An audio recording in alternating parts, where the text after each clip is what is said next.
What is up, everybody? My name is Ruben and this is the Rattlecan Rebuilds channel. Today we are back with the 2009 Buick Lucerne that I picked up on Facebook for 500 bucks. I got got a crazy deal on Facebook Marketplace, and the $500 car still exists. This is living proof, and yes, it needed a lot of work, but we finally got all the mechanical stuff nice and buttoned up. The car no longer leaks any oil. It is running beautifully. The engine bay and it looks very, very clean. I am very happy that we decided to take on those mechanical repairs because the car is now 1,000 times better and ready to sell. I can guarantee you that this is going to be a nice, reliable car for at least another 100,000 miles. Has 130,000 miles right now on the clock, but in the last video, if you guys were watching, you've seen how much work we had to do. We did the valve cover gaskets, we took care of a power steering leak, as well as some suspension components that were damaged. So in this video, you guys can expect us to finally get the bumpers done and painted. We're gonna get the clear coat fixed on the car. We're gonna do interior detail. I'm gonna get a haircut, and hopefully by the end of the video, we will get this car sold.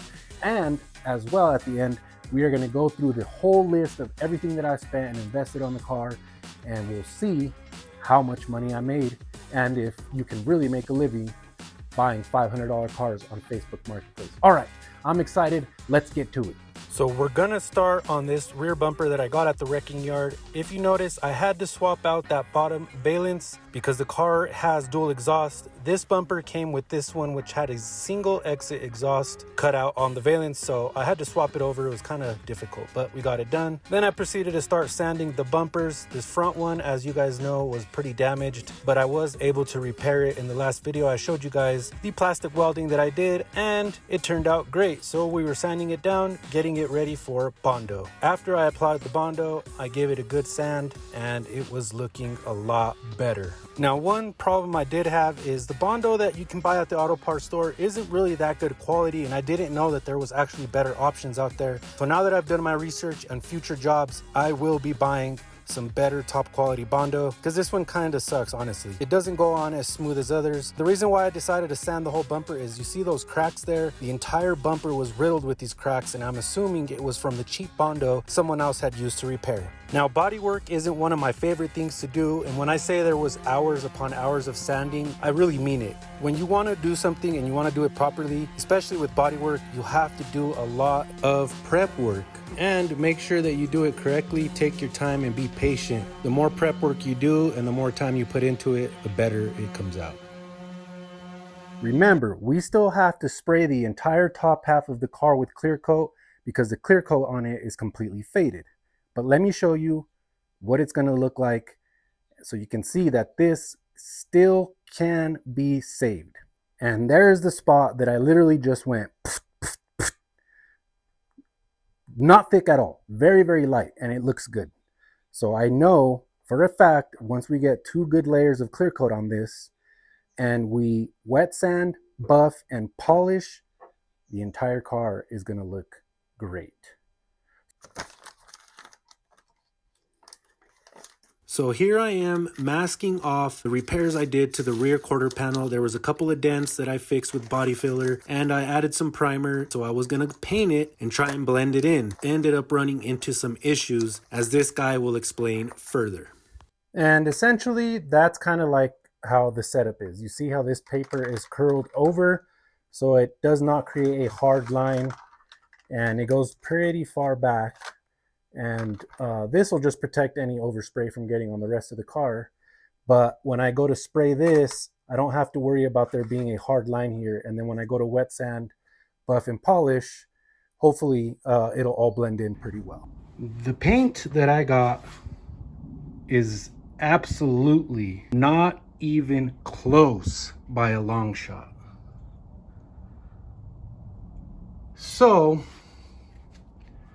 this is gonna be a problem and a major setback in this rebuild, and possibly getting this car done in this video and this week and selling it. So The paint that I purchased through a company that is supposed to give you the exact match paint. As long as you provide them with the paint code, they will go and find the matching paint for your vehicle. So I gave them the paint code. This is what they sent me. It's 81 is what the paint code is. There's several different ones. There's about 3 different codes you can use to find the correct paint. This stuff is not cheap, and these cans are pretty small, so you have to buy a significant amount to be able to cover big parts. I gotta run to the auto parts store right now and see if they have anything close that'll match. As you've seen, it does not look good. Obviously, this is gonna bite into our profit. This is also gonna slow us down and take up time that we didn't expect.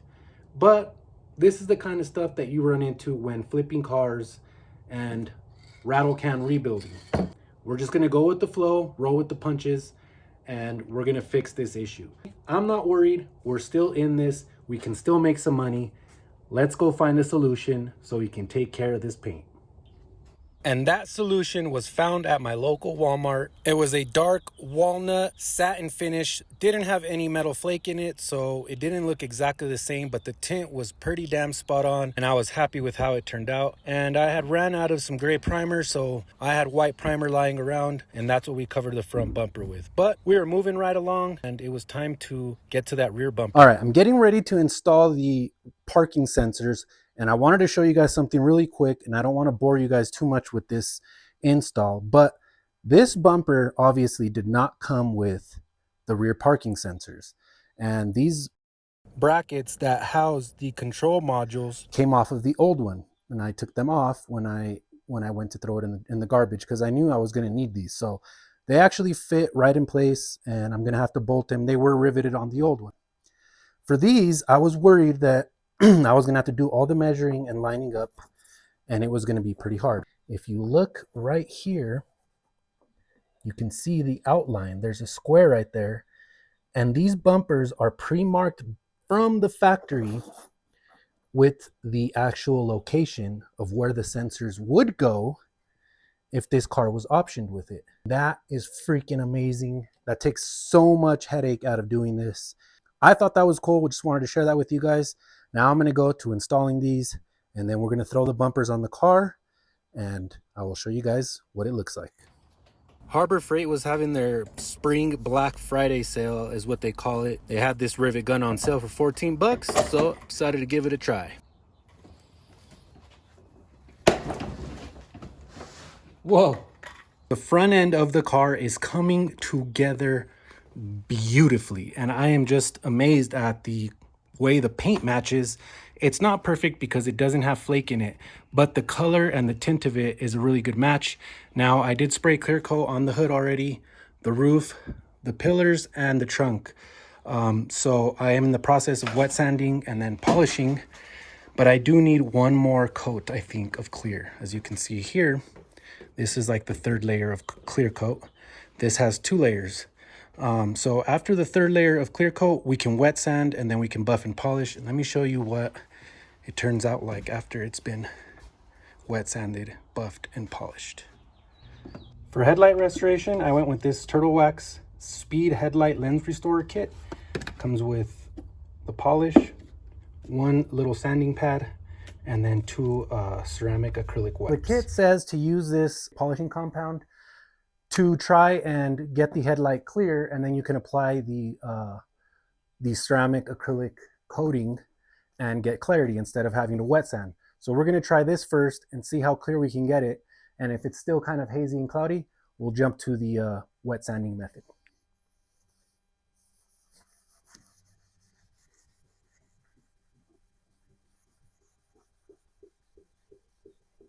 I think it turned out great. I did a couple passes with that compound, and this is what the headlight's looking like.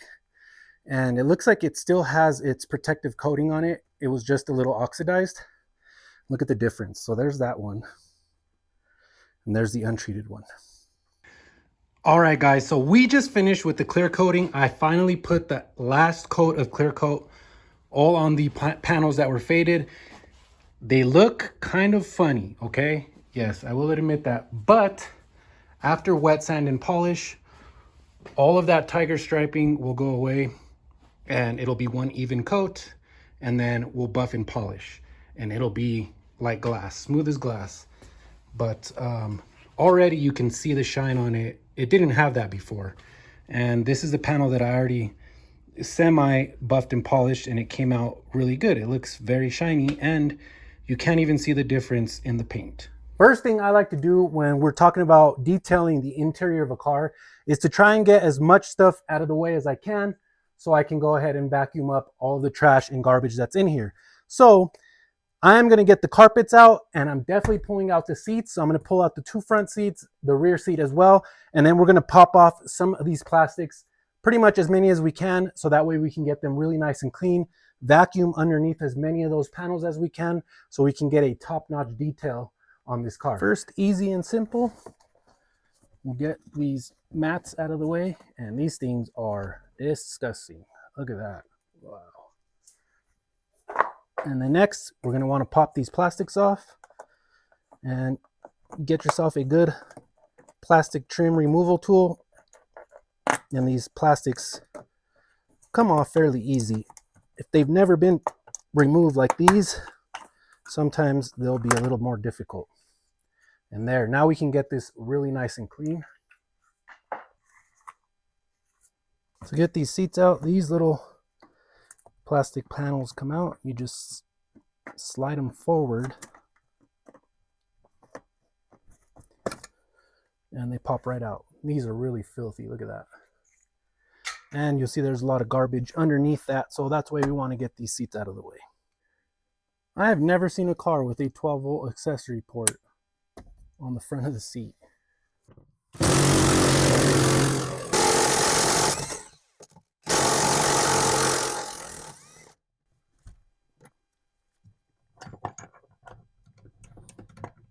I have decided against taking the seats out. These things weigh an absolute ton. They are super heavy and bulky. And honestly, I can get to the bottom of them fairly easily with moving them forward and up. And now that I've unbolted it, I can actually lift the seat, get under the tracks, and I can actually clean the tracks as well because they're very dirty. So we're just going to leave them in and clean around the space that we have. And it's always interesting to see what kind of treasures people leave behind, and we've already found some money, remnants of a little tree, looks like a woman's hair tie, battery vent hose, I need that. Oh, look at this, for the windows. This car's definitely had window issues. Oh, cover for a new battery. Obviously it has a new battery. Another little tree, so we obviously had some stinky people in here. Ew, a piece of gum. That's disgusting. $8.76 price tag for a gourd strap. I don't know what the hell that is. Oh, look. One of the tabs that were broken off the door panels. Don't need that anymore. Someone's zipper. Some more of the broken tabs off the doors. It looks like a trim piece. We might need that, so I'll save that guy. And I do see, hey, there's a pen in there. And we have a bottle cap. And some more junk down in that crap. And a woman's fingernail. So we found a zipper, a hair tie, and a woman's fingernail. So things must have got pretty hot and heavy in this back seat. Very common in this era of GM products is stuff like this, where you see the carpet is literally coming unglued from the center console there. Well, very easy fix. We're gonna use some of this stuff. Spray it in there on both surfaces. I'll pull this entire thing off, and then we'll let it sit overnight, and essentially it'll be completely fixed.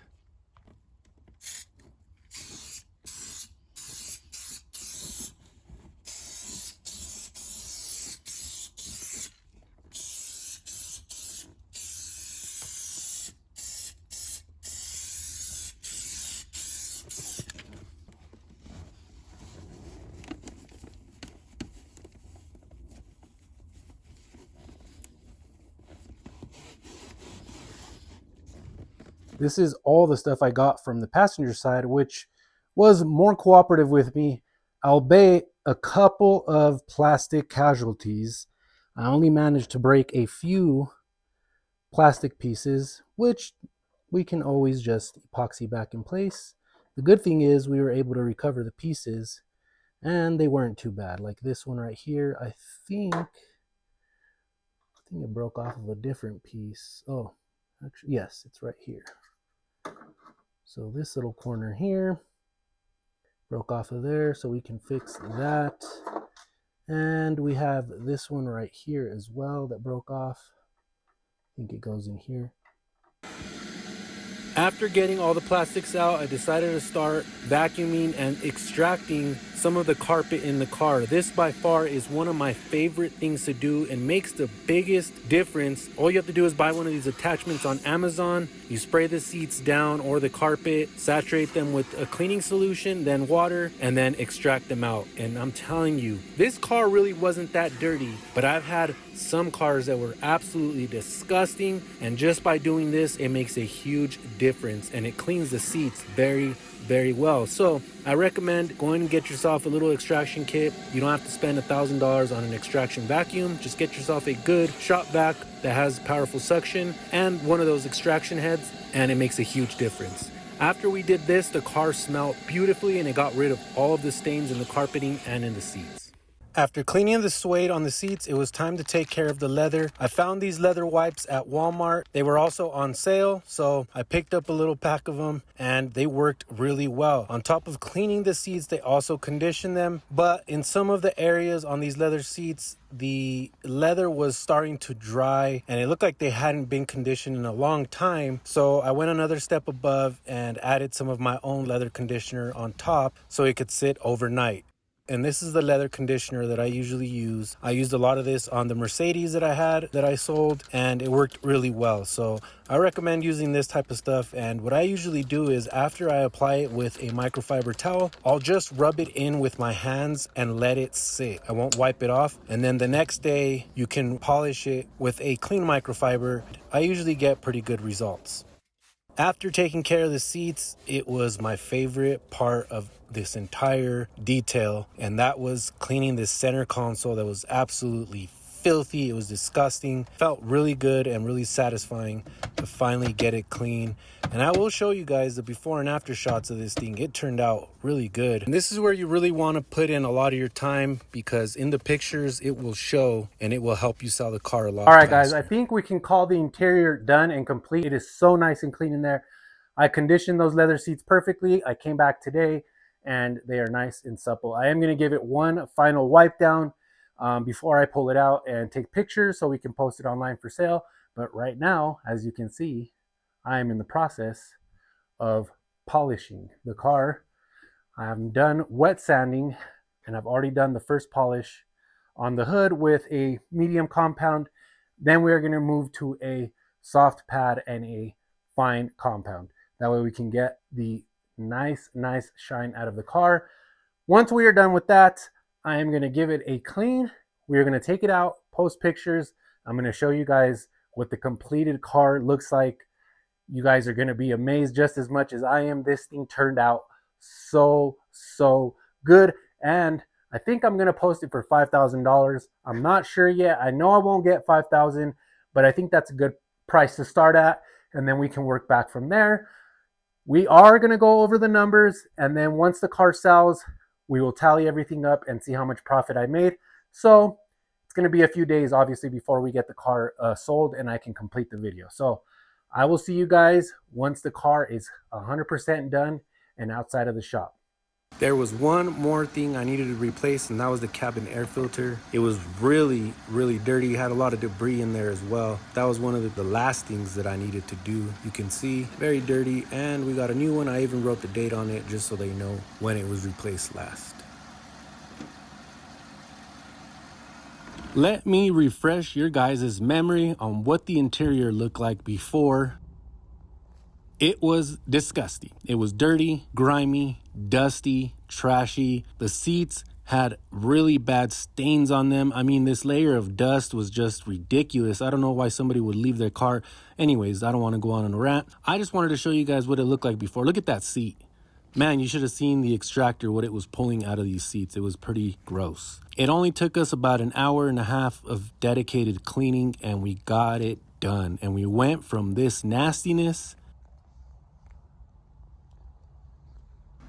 to this beautifulness. The car turned out amazing. I was surprised. It smelled like a new car, honestly, like a leather store or something. I mean, it was just a beautiful place to be in. And I did take it out for a couple of drives, and I enjoyed it a little bit myself because I wasn't just gonna get rid of it in this condition and not enjoy it a little bit. The outside of the car as well just came together so good.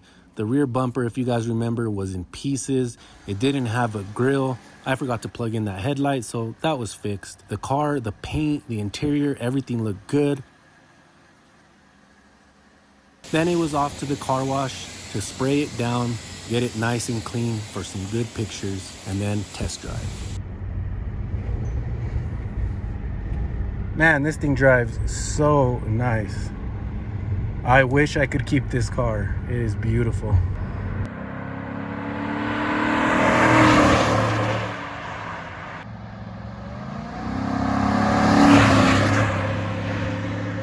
Unbelievably happy with it. I wish I could keep the car, but right now we are on the way to meet with one of the guys. I had it listed at $5,000, and it seems like he's pretty interested in the car.